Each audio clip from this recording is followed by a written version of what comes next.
Hold on. I missed my second phone so I can watch the game.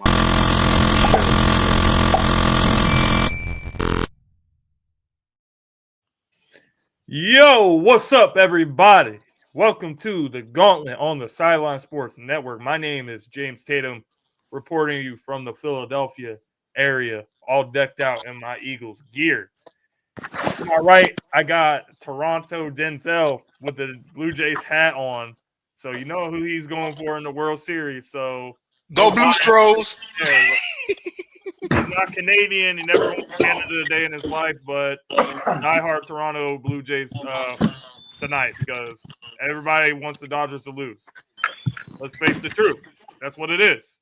And then we have Jay Jenkins in the house with the fresh cut, fresh off the Ravens win last night against the Dolphins. Whoop that ass. John Shear is nowhere to be found. We've been sending out reports trying to see where he is. Can't find him. Can't see him anywhere. The Dolphins suck. They're 2-7. So that's all I got to say. That's all I got to say tonight for the introduction. How we doing? Not in the comments good, for John man. JJ, what was your takeaway from the game last night, real quick? Nothing short of what I expected. I expect my team to kind of come out the way they did. And I think that I think they have a chance to really turn the corner. So I'm with it. I mean, it's not uncommon for Mr. John Shire to take a butt whooping to my team, so it's no big deal. Yeah. Very not uncommon. It's not uncommon. Happy Halloween. Bacon Grizzler. He's dressed up as Halloween as a troll because he likes to troll people in the comments. So what's going on, Bacon Grizz? What's going on, bro? Good to see you, man. Oh, man, I forgot to put on the... Oh, here he is. Yeah. That's time. Down late as shit. Yo, my bad. But somehow still in time for the show. What's going on, bro? Not much. Fell asleep fucking... Man, that game was so bad it made Dom sleep all the way until the next day. That's how bad Thursday Night Football was between the Ravens and the Dolphins. I didn't watch any of it. I saw it. I peeked in on a game log a couple times, and it was already like 14-3, and I'm like, yeah, Dolphins weren't winning this game. Yeah. It's hard to watch the Miami Dolphins at this point, so glad to be here. Glad to be on the show to get everything started. As we know, this is the time of the week that we discuss the dumbest, most moronic things in sports.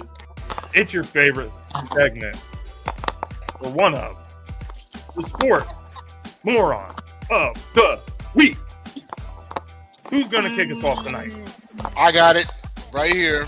And I just want everybody to know, especially you #DC4L clowns, that if you have never been convinced before, this should do it. Jerry Jones earlier this week was on phone conducting business. We all know that he's been a long-time business owner. He was in the oil field for years and then built up enough money to buy the Cowboys in 1989, and the rest is history, right?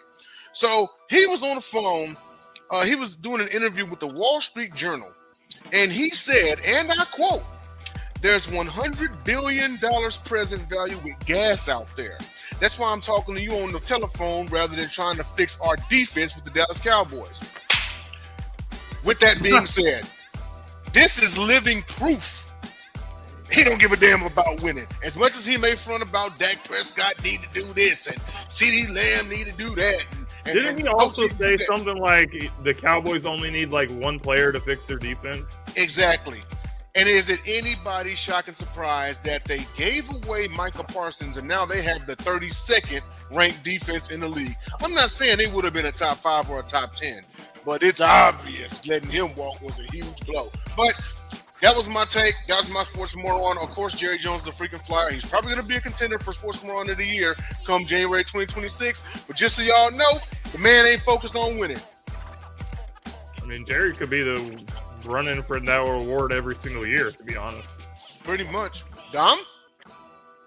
I don't have one. You didn't have one? Honestly, I can go. I want to say shout out to the WIP radio station with the same topics every single week in Philadelphia about A.J. Brown. Every time you listen to the radio, trade A.J. Brown. Like, Devontae Smith has a good game. Devontae Smith is better than A.J. Brown. He's the number one receiver. Devontae Smith is really good. I think he could be a number one receiver on a lot of teams, but not the Eagles. Because let's remember what was like before A.J. Brown was here. Devontae Smith was the number one. He was a rookie. But you have people like Jalen Reagor still on the team, Shelton Gibson, and all these bums that couldn't catch the ball or do anything. J.J. Arcega-Whiteside. So before you try to run out somebody that's as good as A.J. Brown, why don't you remember what it was like before we got him? Before you start having all these dumbass takes about trade A.J. Brown. A.J. Brown doesn't want to be in Philly anymore. He doesn't like it. This guy was just winning a Super Bowl a few months ago. And he had 2 seasons with us so far. Was the best 2 seasons of his career. 1,400, 1,500 yards. He got the Eagles record of the most receiving yards franchise record in a season over T.O. That's good company right there. But you're saying that he's not happy, he doesn't like it here, and that he needs to go. You're just regurgitating the same dumb takes over and over again, and it's just annoying. Like, it's just annoying at this point. Just let go of the drama, let go of the crap, and move on to something else. The team is 6-2. We're going to get AJ back after the bye week. The offense is starting to play a lot better, and the Eagles are going in the right direction. So just let it go. Mm-hmm. JJ, you got one? I don't necessarily have, like I said, it's not I don't use the word a moron. More so just,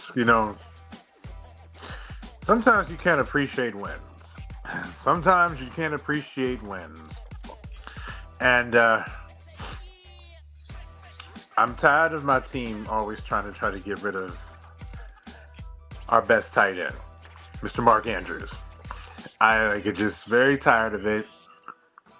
And that's all I got to say. It's really mild. I don't really have too much to say. The man had, 2 touchdowns in the first 6 minutes? Something like that? Bingo. I mean, granted, it was the Dolphins, but, it's still obviously showing that Mark Andrews still got it. You know what I mean? But I like the 2-man punch that the Ravens got, him and Isaiah Likely. They got another tight end who scored last night. Charlie Kohler. Yeah. Him. With the Ravens, you never really know who Lamar's going to throw to. I know that his favorite target is usually Mark Andrews, though. More so, in times past, his favorite target is Zay Flowers. That's who he tries to get to the most. And even then, he'd be spreading the ball around because it could be Rashard Bateman. It could be a screen to Justice Hill. Yeah, matter of fact, Derrick Henry catching passes. He gonna if you open, he throwing. Forgot about what's his name, Rashard Bateman. Yeah, Rashard Bateman. Yep, Rashard Bateman. I'm actually glad you brought this up because I really do love Rashard Bateman. If I could, I would hope if this ever got to him that I would just say, bro, just finish the routes. That's all I ask because that could have been a pass interference that you were looking for. And don't scream at the referee and get a 15-yard penalty. To be honest with you, yeah, true. But for me, I'm focusing on because this is kind of something that Rashard does. Rashard has a ton of talent. Rashard can get open on any play. But sometimes when he doesn't win the matchup a little bit, he doesn't finish the route because he's looking for the call. But if you actually tried to continue fighting for that ball as you were finishing the route, he might have got that call. And I'm just like, you got to finish the route. This is the one blind spot in his game that I have looked at over his last of his Christmas career. Is that, my gosh, that's how Lamar got his interception against the Buffalo Bills in the divisional round. Rashard didn't finish the route. And that is the problem where he has to change it. And so I'm just like, you have to finish the route. You never know. That much contact you had and you kept trying to fight out the way, get through it, he's going to have to hold your arm. You don't know. Yeah. Like, you got to do it. But that's what happens on a lot of interceptions, man, is you'll see the replay, and like the average football watcher is like, what the hell was the quarterback seeing? You know, and he threw it right to him, and I'm like, the receiver stopped running. You got to finish the route. Yeah, the receiver stopped running. You know how we lost to Cleveland last year? Because there was a pick that Rashad didn't finish the route. Like that, there's a lot of interceptions, and that's honestly what makes Lamar the most upset.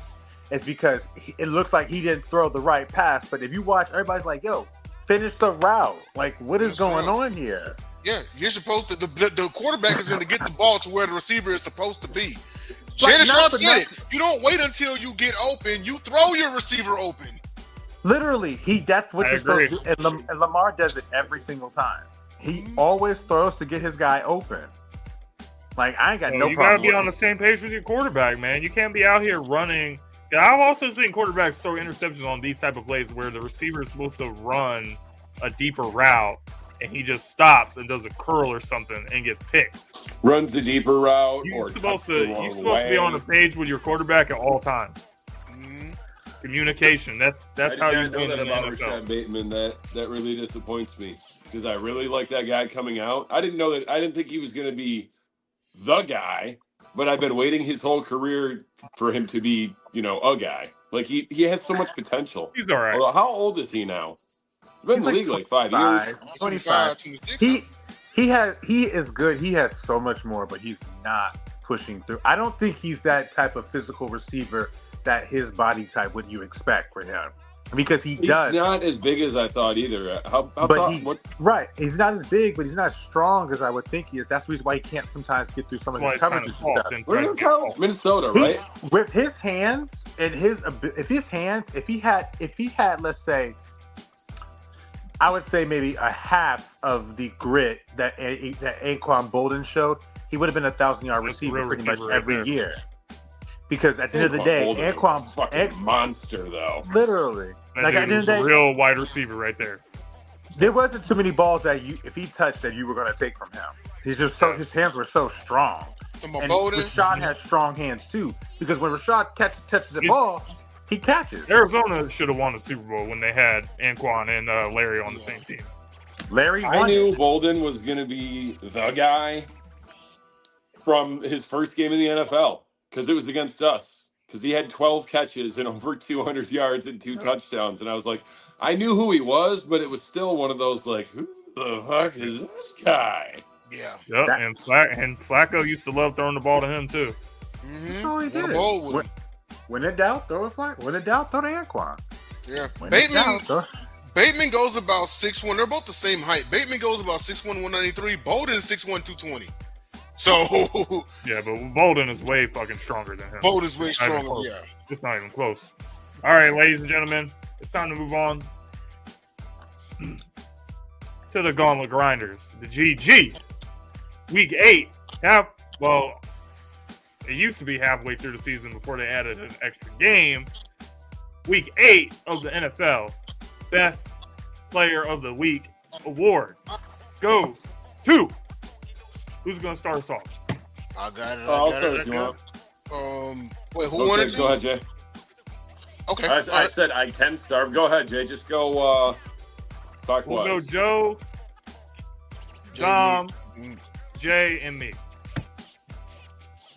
So wait, so you want to start with JJ? I want to start with JJ and go that way. All right, go ahead, JJ. Okay. I will give it to my man, Mr. Detroit's Dom running back, Mr. Jahmyr Gibbs. Another sensational performance. Now, correct me if I'm wrong, because I am a little bit on a different, another cloud. Y'all played the Lions. Y'all played the Chargers last week, right? We had a bye last week, sir. Oh, wow. Okay. Let's circle back. That's why I was a little confused when you said Jahmyr Gibbs. I was like, wait, did he? I'm like, no, that was 2 weeks ago. You want us to come back around, or you want to keep going? No, in that case, no big deal. I'll actually give it to Mr. Breece Hall in the AFC, pulling out a victory for the New York Jets. Ray Rice style for the Ravens many years ago in so many situations. Running, catching the football, helping your team when they were down in the dumps. Like, there was nothing. People turned the game off. People saw like, oh, okay.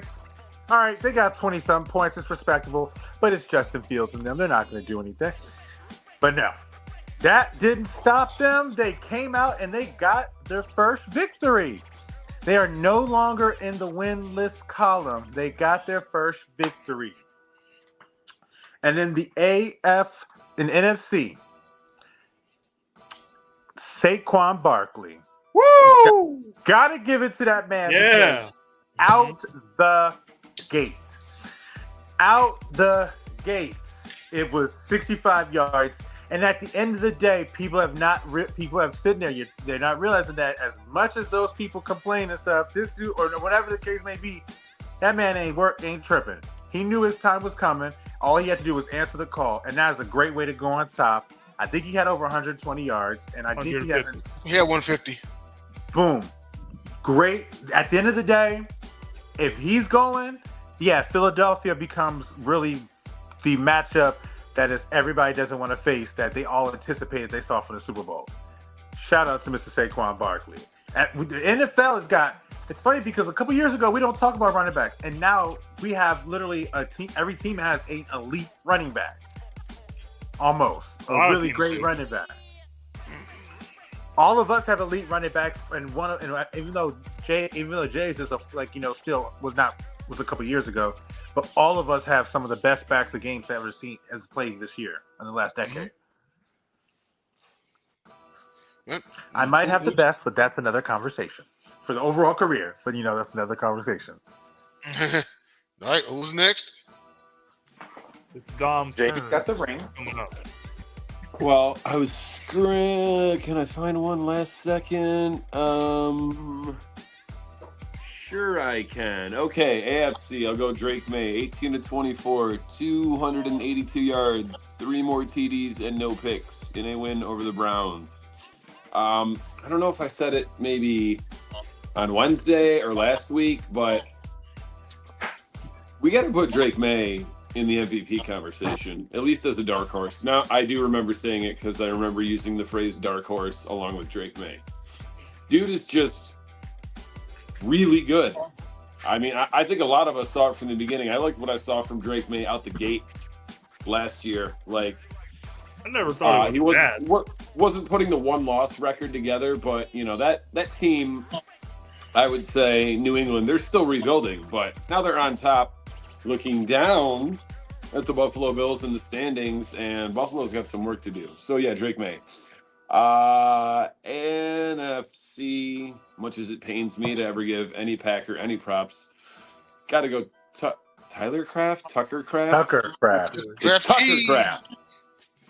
Tyler Kraft. Tucker Kraft.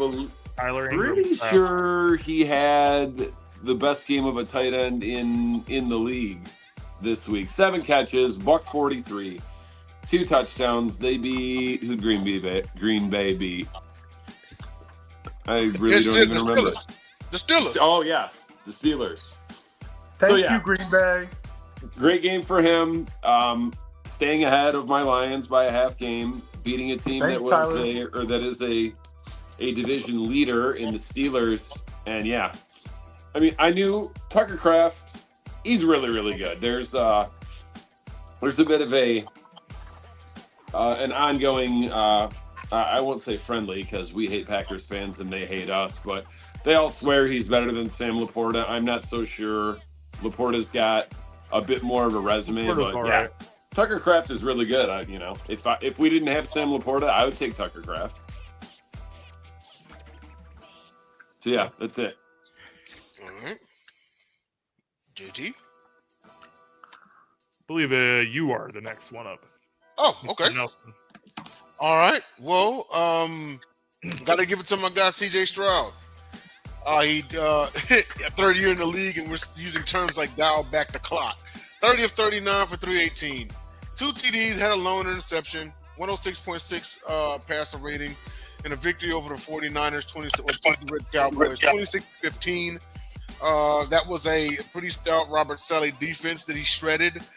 No Tank Dell, no Joe Mixon, no Nico Collins. Nico will be back this Sunday, though. He has been cleared. But none of those guys, and he was throwing to guys like Jaden Higgins, Jaden Noel, Xavier Hutchinson, Woody Marks. Chubb got a couple of carries. But Houston controlled the game from start to finish. But CJ Stroud got my AFC Gauntlet grinder. And my NFC Gauntlet grinder, I'm going to give it to the other Packer that had an outstanding game, Jordan Love, outdueling his predecessor to the tune of 29 of 37 through the 360, 3 touchdown passes with a 134.2 passer rating. And like Dom said, keeping them ahead in the NFC North by a half game. Looks like that. Dom, y'all got them on Thanksgiving this year, right? Correct. Yep, that's looking more and more like WrestleMania main event status. But Jordan Love and CJ Stroud, my Gauntlet grinders. Perfect. So let's bring it back to me to get my Gauntlet grinders of the week. And I'm going to go with 3, actually. And it's 3 running backs for this week. AFC against the Carolina Panthers. James Cook. Cooking with 19 carries, 216 yards, and 2 touchdowns. Surprising thing about this game, I was checking the stats. James Cook did not catch the ball, so I feel like he is really good and dynamic as a pass catcher. So Buffalo Bills, they got to get him involved more in the receiving game, I think, because you see what he did in this game. He created explosive plays in the run game. He can do that in the pass game. So James Cook, an X factor for Buffalo Bills offensively. So great game for him this week. In the NFC, JJ already mentioned Saquon Barkley with a 14 carries, 150 yards, touchdown, 4 catches, 24 yards, and also a receiving touchdown in this game. So Saquon got his get-back game this week. But also, Eagles had 2 100-yard rushers in this game. So for the first time this season, let's bring it to the stage. Tank Bigsby with 9 carries and 104 yards, 11.6 yards per carry. And Jalen Hurts took a sack, which made it 2nd and 31. Tank gets the ball, and he converts a 2nd and 31 play. So the Eagles' run game got it going in this game against the New York Giants.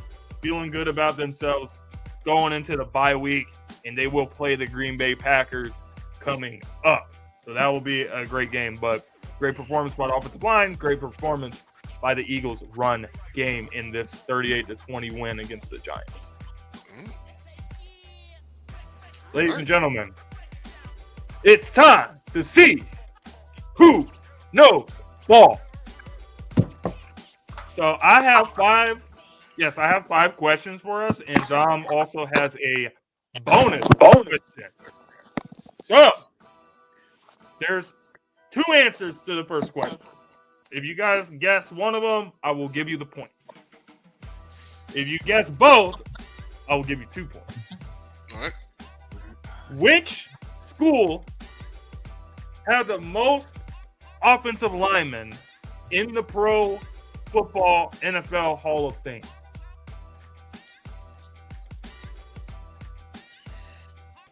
In the Hall of Who? There's 2 schools that's tied for number 1. My guess is USC. Okay. I'm going to try to do both. I'm going to go Alabama and Notre Dame. Okay. Yeah, I swear to God, I didn't steal either one of these answers from you two, but my 2 guesses are Notre Dame and USC. Congratulations, Dom. You get 2 points. JJ and Jay, you get 1 point. USC and Notre Dame was the correct answer. Swear to God, I already had those in my head. Let's go! Yes! Dom is jumping out to the early lead.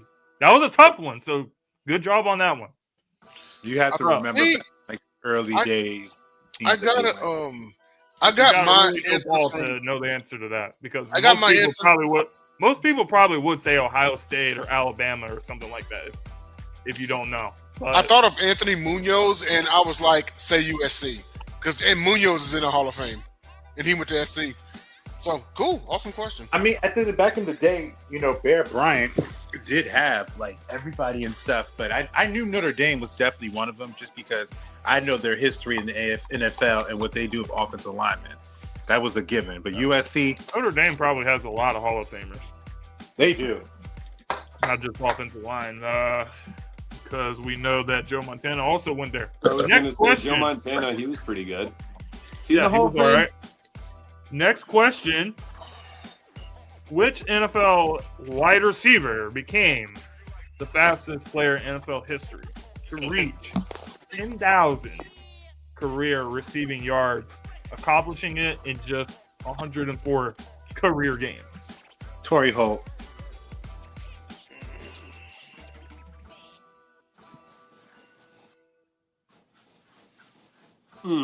Any more guesses? Torrey Holt would not have been my guess, 104 but career games to reach 10,000 receiving yards. Fastest player in NFL history to reach that mark. Who is? Oh, I'm sorry. I'm going with Torrey Holt. I don't think it's right, but I'm going to guess Marvin Harrison. Yeah.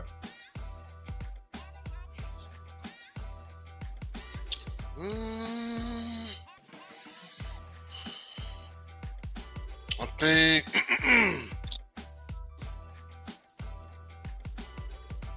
you know what? I think it's I'm gonna guess Torrey Holt also.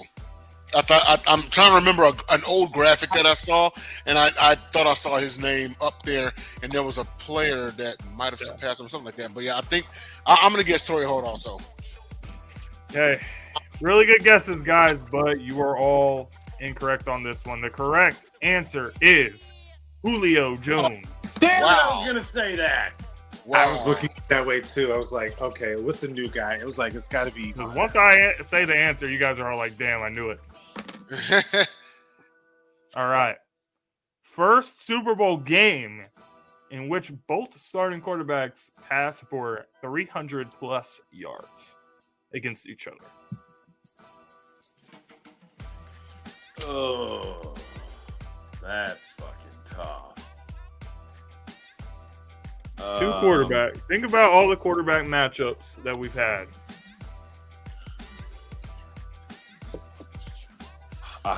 Damn.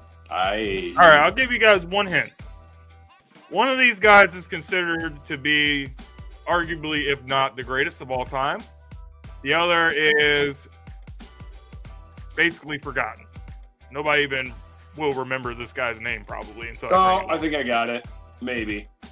I don't remember what I don't remember what year it was. I want to say I lived in Florida, so it was like it was the 03 season, the 04 Super Bowl. I think it was Tom Brady and Jake Delhomme. I was literally about to sit there and be like, I know where he's going. I'm between that one. It's not Brady and Foles. Huh? It's not Brady and Foles. No, not that. No one will ever forget about Nick Foles. I'm going to say Brady and Ryan. Matt Ryan? Yeah. That was maybe my second guess. Yeah, Jay? Yeah, I'm thinking on this one. I almost went all the way back.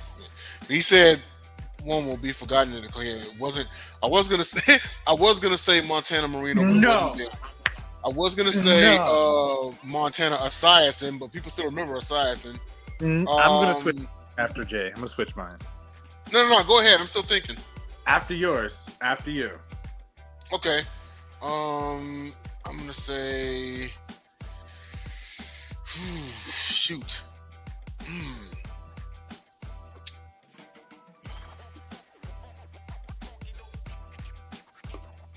You know what? It actually lines up to what Dom said. I'm going to say Jake Delhomme and Tom Brady. I'm going to switch mine to Breeze and Manning. Drew Brees and Peyton Manning. We're going to forget about one of those guys? I think I got it. Did Congratulations to Dom and Jay. You guys are correct. It is Jake Delhomme versus Tom Brady in the 2003 season. Oh my God.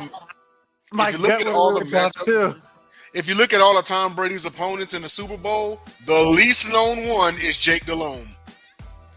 Yeah. But I mean, you got to think about all the Super Bowl matchups. That was the first one to be both quarterbacks throw for 300+ yards. 300 yards, yeah. With Tom Brady and Matt Ryan, that seems just kind of like time, a little. It seems a little late to be that one being the first 300+ yard like between two quarterbacks. But yeah, I wasn't really expecting Jake Delhomme to be the answer, so that was really surprising. So next question: who was the last team in NFL team that, with both a top 5 offense and defense, missed the playoffs? 2004 Buffalo Bills. Hold on. That sounds. I'm going to stick with that one. That really sounds about right. 2000. Yeah. I'm gonna say 2004 Buffalo Bills. Because I think it was Drew Bledsoe's year where he went off. Yeah, because Bledsoe went off. Travis Henry rushed 4,000 yards. Peerless Price received 4,000, and Eric Moses received 4,000. They went 8-8, missed the postseason. I'm gonna say 04 Buffalo. I think it was the same year Ty Law had 10 interceptions for them too. Or he may not have been on the squad that year, but he went to that team and had the double-digit interception season. I remember they opened the year. I don't have a guess, and I'm not gonna hop on that bandwagon just to take a point. So I think you guys got this one. Damn, Dom, I'm disappointed in you because the correct answer was the 2010 San Diego Chargers. Whoa! Charging it up. Oh, damn it. With a top 5 offense and defense, missed the playoffs. And missed the postseason. Chargers, chargering. 2010 San Diego Chargers is the answer. Before you finished the question, before you said missed the playoffs, I was already thinking Chargers, but then I'm like, once you said missed the playoffs, I'm like, no, it couldn't have trust been them. yourself. But yes, it could have. Now, James, would you have taken the team or the year? Or both? Oh, if just the team is fine. Just the team? Okay. Just All the right. team. So But if Dom would have said the Chargers, the he year, would've got then the point. I'll give you a bonus for that. Okay, yeah, Dom, you fucked up on that The one. Bills You were- should have just the said Bills the were- team. Yeah, Dom was charging on that one. So congratulations. Shame on me. Dom gonna Dom. All right, which NFL team has gone the longest without a playoff win? Not a playoff appearance, not a playoff berth. Playoff win. Talking current or longest drought ever? Give me the answer. Give me the answer to both, if you can. Because it used to, I remember If you could give me the current answer, I'll give you the point. It used to be the Bengals, but it became someone else after Burrow won it. Because I remember they said it. It was the Bengals. It's now the Jets.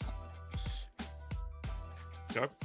But which one went the longest before a playoff Without win? winning a playoff game. I thought it was the Lions My guess is the until Bills. the Bengals finally won one. My guess is the Bills. Hold on. So are we talking about currently or just overall in there, like after the drought? Currently, who has the longest drought? So then it can't be like the Bills or so because they Oh, won wait a playoff. second. Oh, currently who has the longest Like, drought? so you know how the Whoa, Bengals whoa. have the Drought longest currently. Miami You know how the Dolphins. Bengals have It's the longest Dolphins. drought? Damn, he's Right. right. So I think Okay, then who it is the Dolphins? But who had it before? the Bengals. the Bengals, It is not the Bengals. or is it the Browns? It is not the Browns. It wasn't the Lions. It was the Lions. No, the Bengals streak was longer The than ours. Lions had the longest drought, and that was broken in 2023. Oh, yeah, we did. After the Bengals. Yeah, you're right. So I the see what you're Bengals saying now. ended theirs before you ended yours. They did.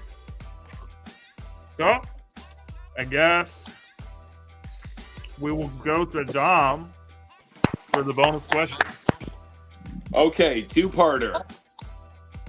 What NFL Hall of Fame wide receiver has the least receiving yards? Second part of the question is Least. Least. Second part is what NFL receiver has the most receiving yards not in the Hall of Fame? That one's got to be Ocho. Least in, most out. That one's got to be Ocho. I'm going to say Steve Smith is the not in most yards. And I want to say, I think it's either Raymond Berry or... So it's a receiver that's not in the Hall of Fame yet? Or it's Correct. someone and not or because is it it's not somebody that's anyone already that's- in? eligible and not in. Oh, eligible. Eligible and not in. Because otherwise, I'm gonna say Larry Fitzgerald. otherwise out. it's Fitz. Dude, that could be anybody. I'm gonna say Fitz is out. I'm You're gonna right. say Go ahead. Fitz. I'm gonna say Steve Smith. Because Larry's not eligible right now. Correct. yes, he is. No, Oh, this year. Isn't he in? This year. This year he's eligible, but he's But still he hasn't been technically selected out. yet. Oh, in that case, I'm going Fitz. Oh yeah, Yeah, for sure. We're not Definitely. counting Fitz because it's his first year of eligibility. Oh, Okay, well, in that case, I'll go back to damn Steve Smith. Steve That's Smith. one. And then the I'm early- thinking Ocho for mine. Okay, who's And your, then I'm gonna go who's your least early- in? the least in. I know, 'cause I remember. I think The least that's already it's in. it's not Paul Winfield. It could be Paul Winfield. Paul Warfield? It's not. Warfield. Yeah, it could be Paul.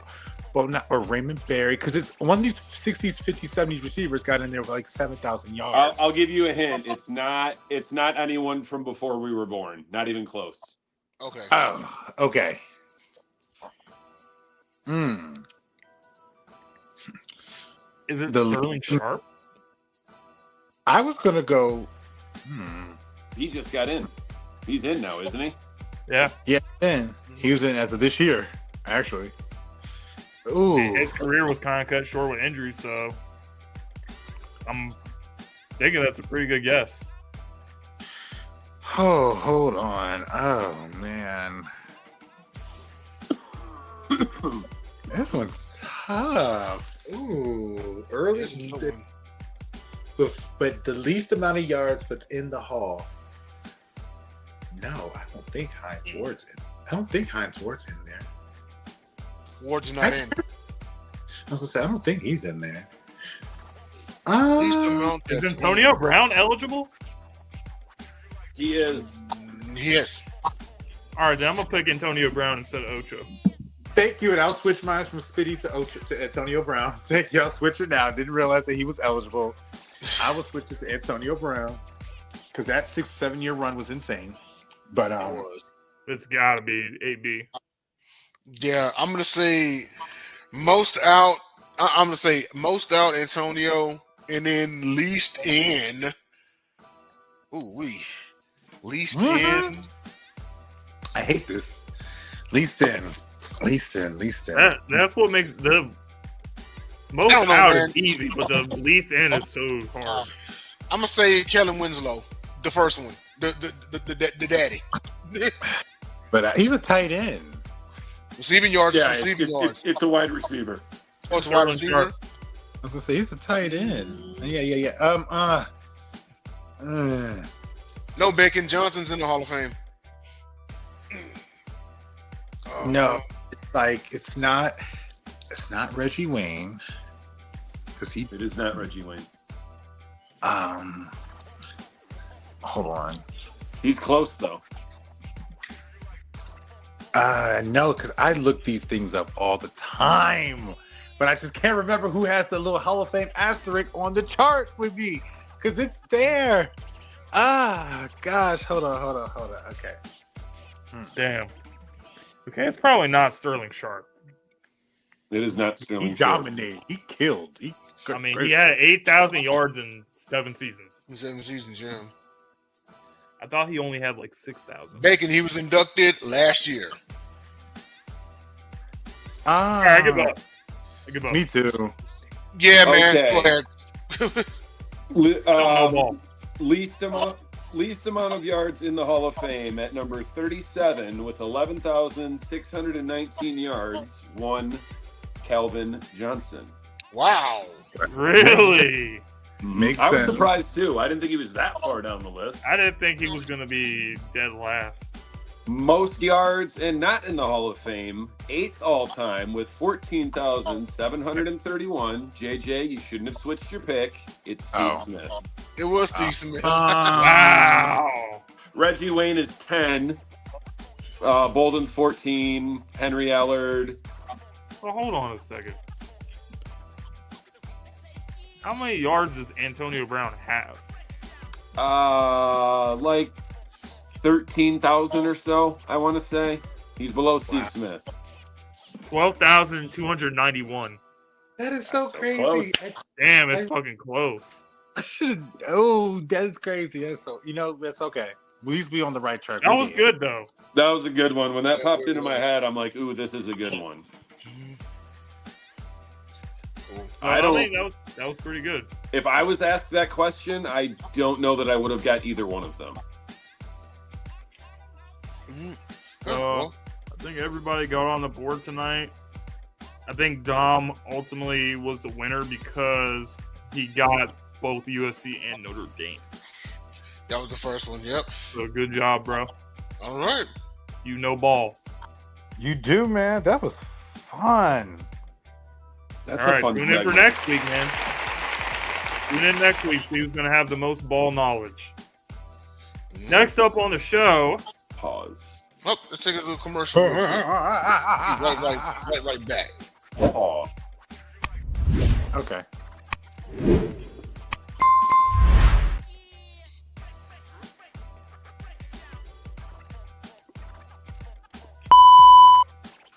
Next up on the show, ladies and gentlemen, who is your mid-season awards?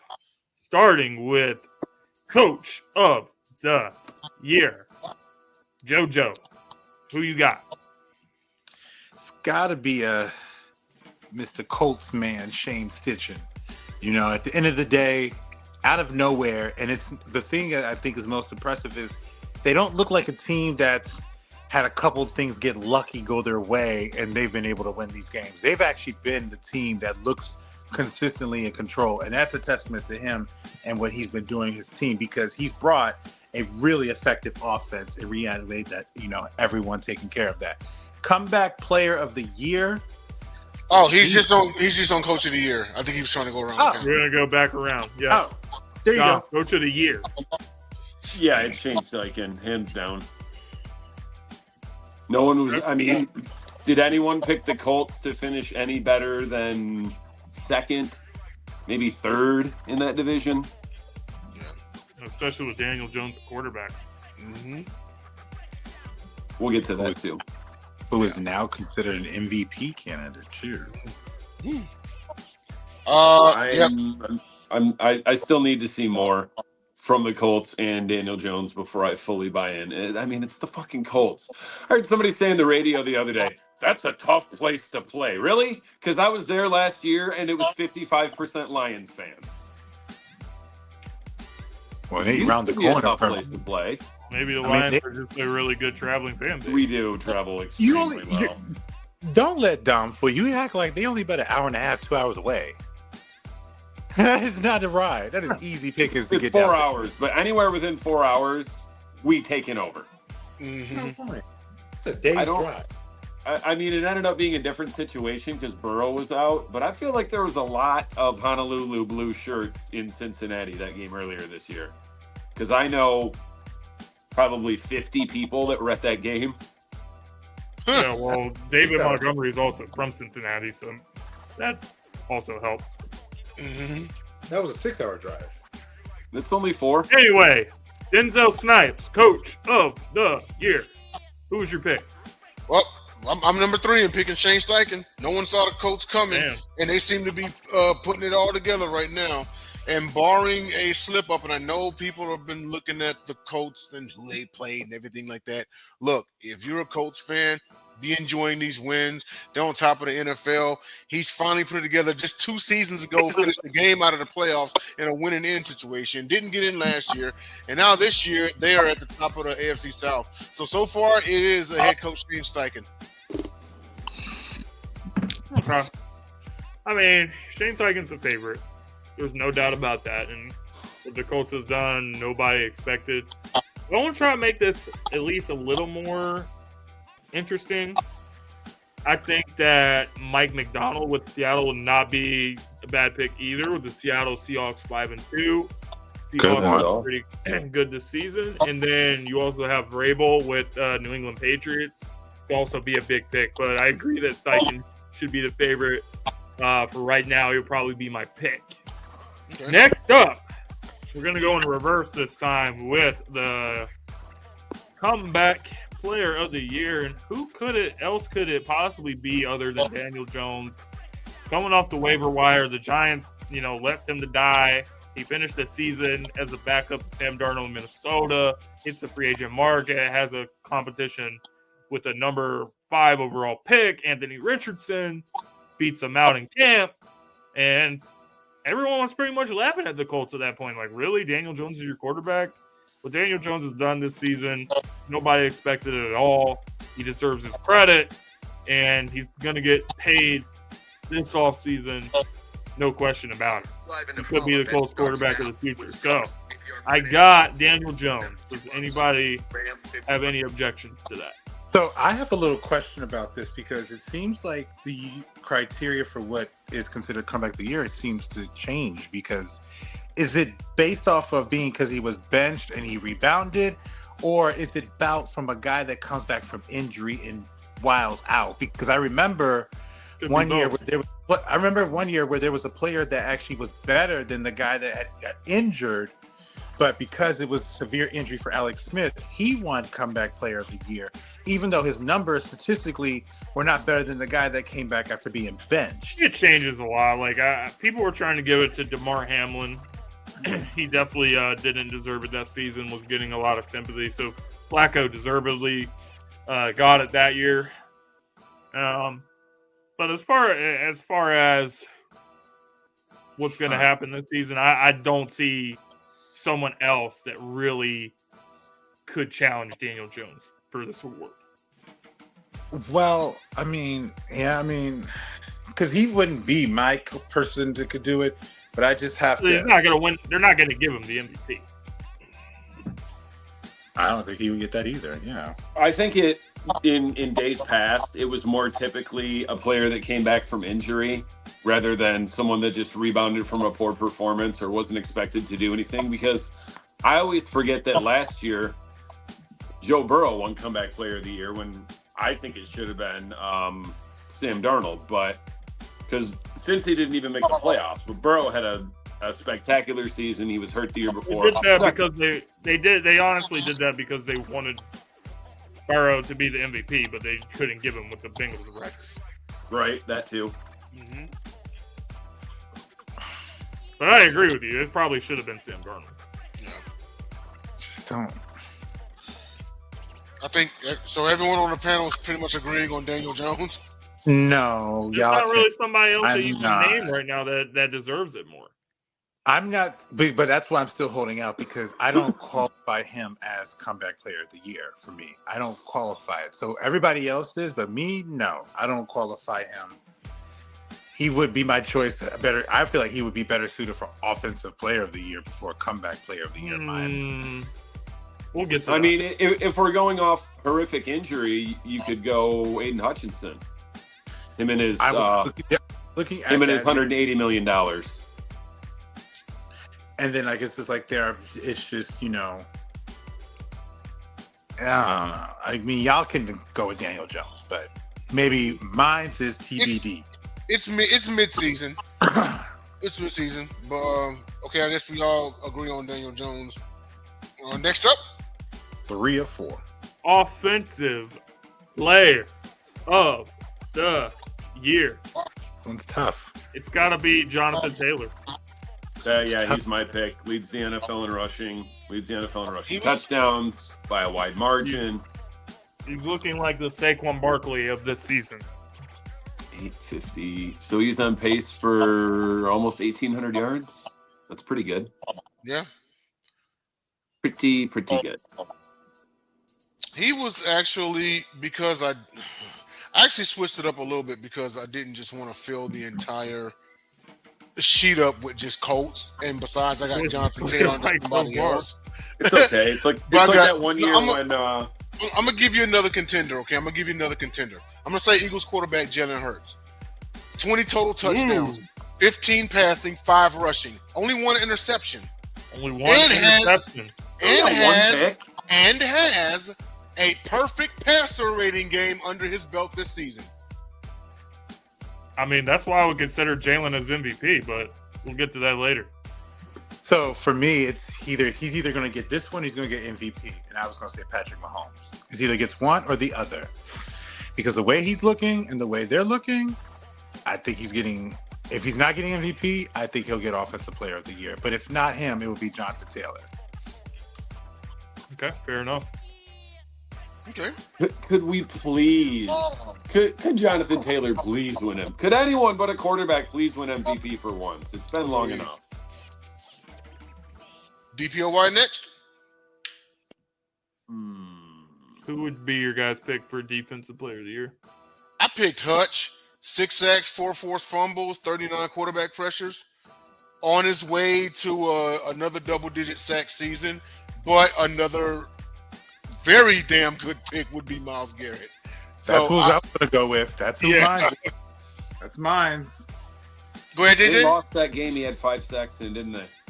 Yeah, but even then, it's okay. We lost that game last year when Hutch had 4.5 against Tampa. Even then, the reason why they've been able, who's on their offense that anybody knows of, but yet they still be able to be at least somewhat competitive in games, still because their defense is still pretty strong. Their all defensive line helps them stem a lot of tides, and Myles Garrett is the reason. He's just the strongest man on the field.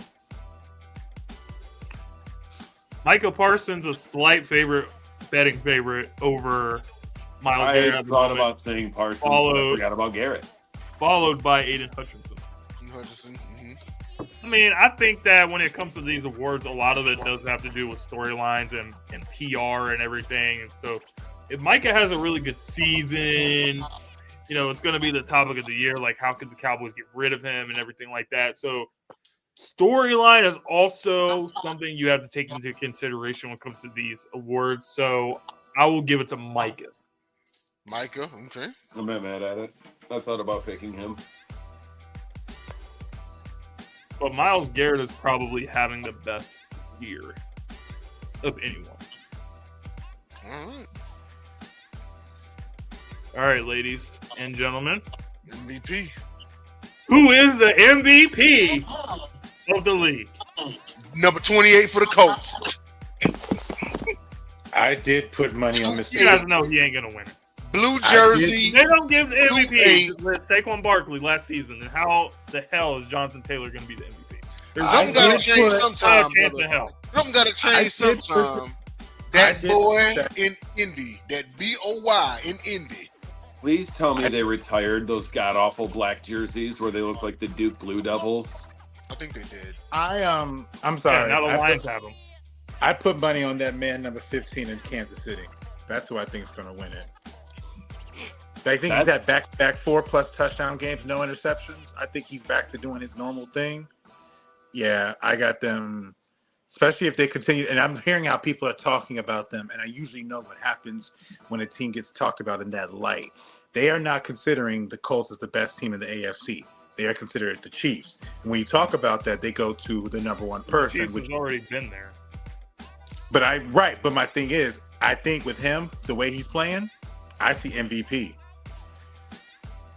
He doesn't look. They won't give it to a fucking running back ever.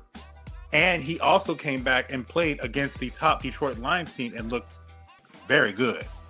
Even if Indy goes 15-2, and Jonathan Taylor somehow gets to 2,000 yards, he still won't win it. Mahomes is the current MVP favorite. Of course. I'm really starting to dislike Patrick Mahomes, and it makes my soul frown because overall I think he's a good guy, but obviously he's a great player, but he looks for the flags. He has lengthy conversations with the referees throughout the game. I don't like that shit. He on his Brady tip. I mean, for all intents and purposes, he's the face of the league. I'm just gonna say this. He's this generation's Brady. He's their Brady. When it comes to stuff like this, the Bradys, the Mahomes, the LeBrons, this is why I say, in my humble opinion, this responsibility has to go toward the refs. It's just like a baby. It's just like a toddler. That toddler is going to do what you let him get away with, unless you put your foot down. So until these referees start telling these players, shut the hell up and play ball. Or actually build a team that can beat the Chiefs. Yeah. But as far as the crown for As long as the referees feed into it, they're gonna keep doing it. They're gonna keep doing it. And at the end of the day, you're gonna do what you're allowed to get away with. But you know what's happening with this team? What the thing about that team, I think the thing about the Chiefs that are kind of like I kind of look on the long game though is that they have never truly had, aside from maybe 1 year with Kareem Hunt, a dominant running back to get up to 1,000+ yards with Patrick Mahomes yet. And that may come in the future because I've even read that they're talking about really wanting to have a run game there. It's just for him, just knowing what they've been doing with their weapons and stuff. And to your point with the refs, he does, because he does his whole, when he's not getting a call that he feels like he should get a call, he'll look back and be like, was Mahomes the starter there Kareem Hunt's rookie year? Because Kareem Hunt led the league in rushing his rookie year. I think it was either his second year, but I think this is Hunt's second stint with the Chiefs. Remember, they won the Super Bowl the year after. Remember, he got kicked out for getting in trouble with the law. I forgot what he did. He was domestic violence or something like that. He kicked the girl in her face. Yeah. Chiefs kicked him off the team. Them boys won the bowl, and Kareem Hunt came back like last season or something like that. So yeah, I think either Mahomes or Alex Smith was the quarterback. Right. Well, for sure, if it wasn't Mahomes, it was Smith. I mean, like I said, their So weapons. we got Jonathan Taylor and Patrick Mahomes. Dom, do you have any other pick for MVP? Jared? I mean, he's having an awfully good season. I mean, there's any number of quarterbacks that you could put into that conversation. Like I said earlier, you could say Drake May, obviously, Daniel Jones. Drake May is your pick?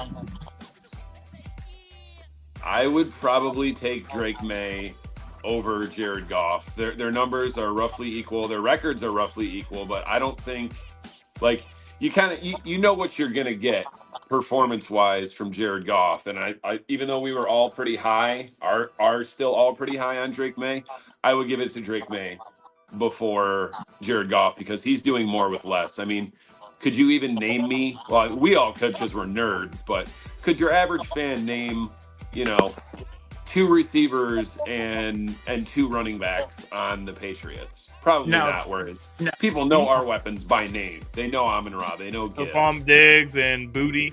Yeah. But now, but the thing we have to remember is I think at the end of the day, people don't forget. Henry. People who follow football remember Keyshawn Booty was considered the top wide receiver in college when Jaden Daniels was back at LSU with him. Then he got into some trouble. Considered Booty. Then he went to LSU too? Yes. Yeah. God damn. Anyone that tries to say anywhere but LSU is wide receiver you're high. But to the point though, he was considered that guy. He had a rough year with that year, and then he came down. They're pretty good too, and then he came down. So when he's doing this with Drake May, Keyshawn is not necessarily a out of the nowhere type of receiver. He was a receiver that literally, if he didn't get into those checkered time, he would be considered a top 15 pick.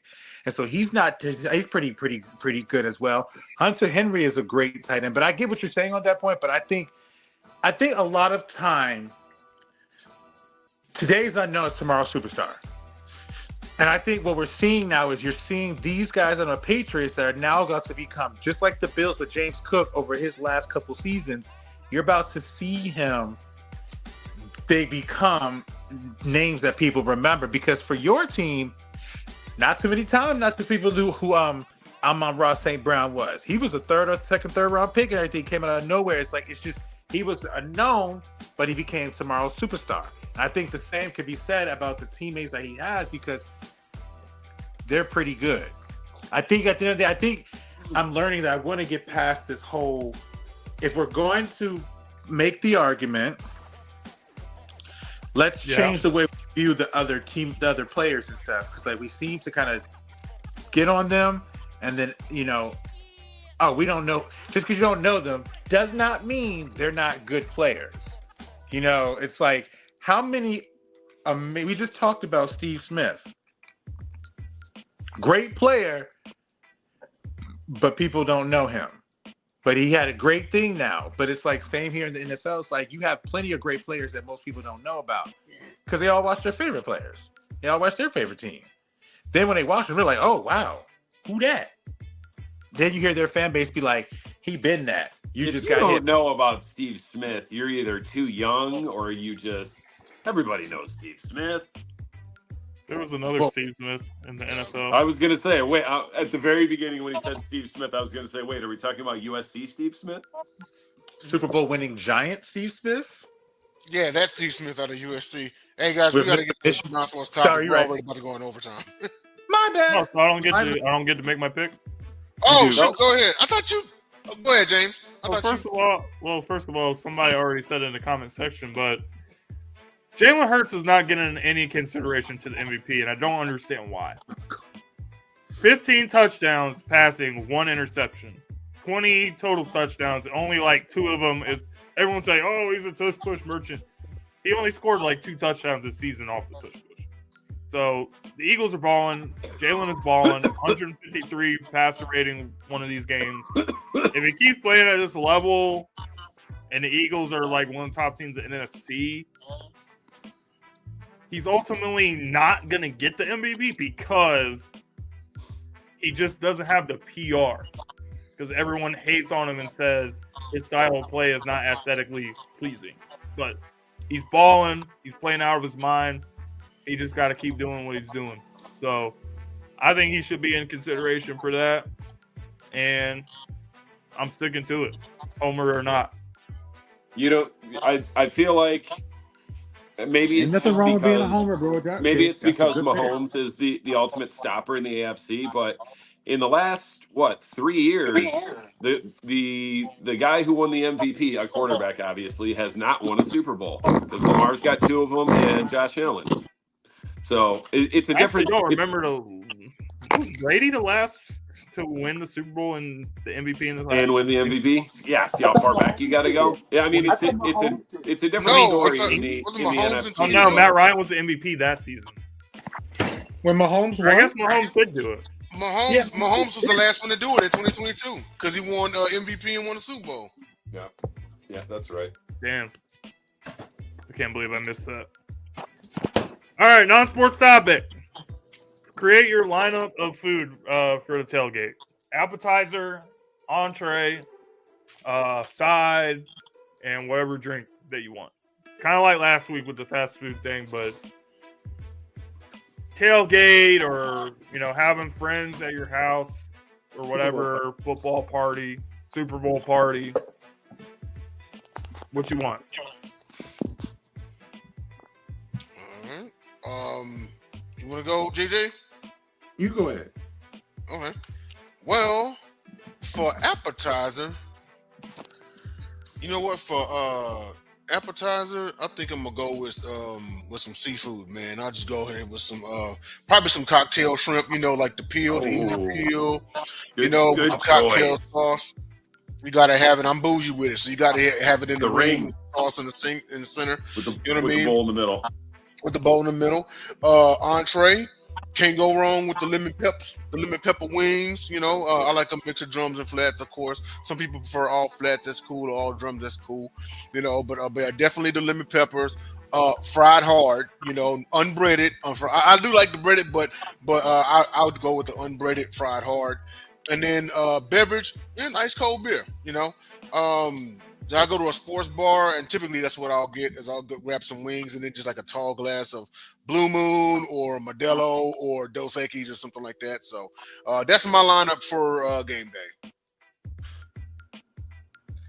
All right. So for me, I'm gonna be a fatty and B. I'm gonna give me a sampler, but it's gonna be my mozzarella sticks is one, my barbecue wings is another, and my crab dip is the third. And that's good gonna shit. be my appetizer. You got 3 appetizers. So that's the sampler. That's an appetizer. That's what I'm saying. I got to get them all, man. That's all 3 of them. And at the end of the day, my entree, hands down, give me some burgers and some ribs together. I'm going to have me some burgers and ribs as Great together. choice. So That sounds good. I feel sorry. Long story short, I feel sorry for the toilet after this entire day, but it's okay. But get your money worth. But that nigga stomach finna sound like drumline. put it like this: I'll disappear for a half hour, and I will be needing every bit of that half hour. But anyway, going now to Okay. Beverage. I need my favorite, and I put this over any of the, soft drink products. For me, give me some Pepsi Max, and then I will Pepsi Max cherry flavored, and then I will be good. Everything I need right there. All right, Dom. Appetizer. I'm going deep into my personal recipe box for this. My appetizer is going to be a can of chili, beans, no beans, doesn't matter. I prefer beans. Actually, it's 2 cans of chili and a block of Colby cheese. You cut the cheese up into like bricks, put them in a bowl with the chili, stir it. It's fucked up because it literally takes... I've never put anything in the microwave for this long and thought that it wasn't going to burn or explode. But it takes like 15 minutes for that cheese to melt. Because it's like you put it in for 5, you stir it. You put it in for 5 more, you stir it. Put it in for 5 more, you stir it. It comes out fucking molten, but that's the only way you can get the cheese to melt. And then you dip Fritos cubes in it. Oven, man. I never even thought about doing that. I don't know. The recipe was passed off to me by a friend in high school. And I was saying the same thing, like, damn, is this shit ever going to be done? And he's like, man, be patient. Chill out, Andre, that's a tough one. I would probably go... Oh, okay, easy. Homemade fried chicken. Nice. My mom makes killer fucking homemade fried chicken. I know, she's white. It's crazy. But she it's in delicious. Florida, right? Say what? She in Florida, right?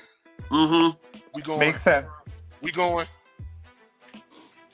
And then beverage, I'm going Damarita, silver tequila, limeade, lots of ice. Okay. I'm telling you, if you like margaritas, get yourself some tequila and some limeade.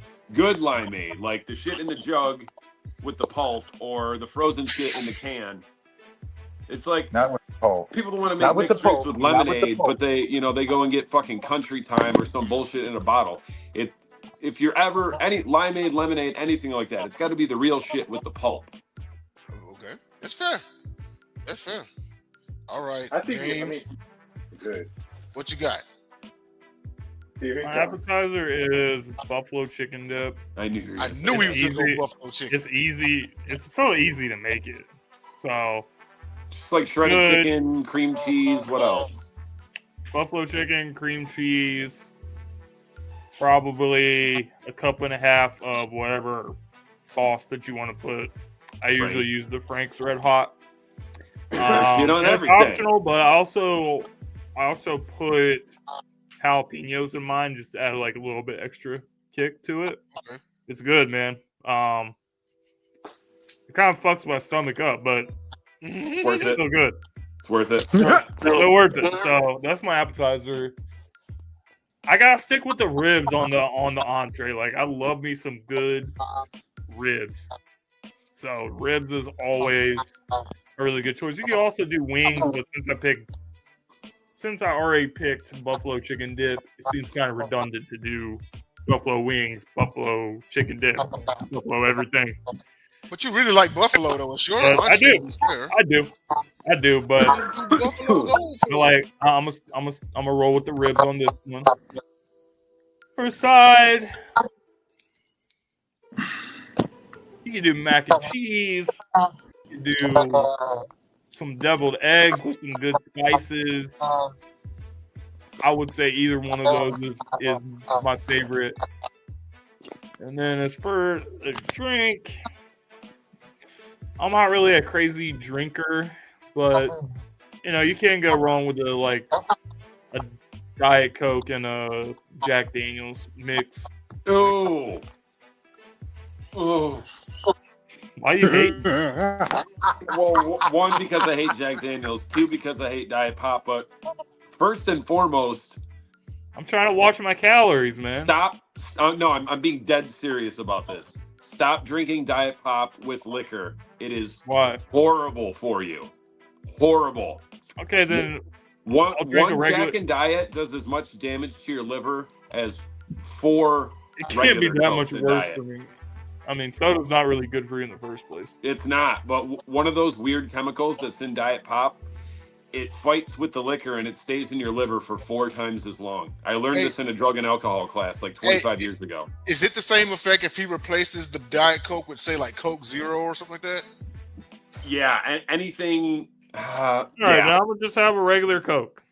Problem solved. I mean, fucking, what do you call it? High fructose corn syrup isn't good for you either, but, you know, you can get a Mexican Coke. That'd probably be the best one for you. Yeah, well, Mexican Coke has real sugar. Exactly. But you know what? That is actually the healthiest Coke. A Mexican Coke. That'll work. Well, I think that's it, gentlemen. There we go. All right, ladies and gentlemen, thanks for tuning into the Gauntlet, part of the Silent Sports Network, where you can tune into all of our sports coverage all week long. Pleasure being on the show with you guys tonight.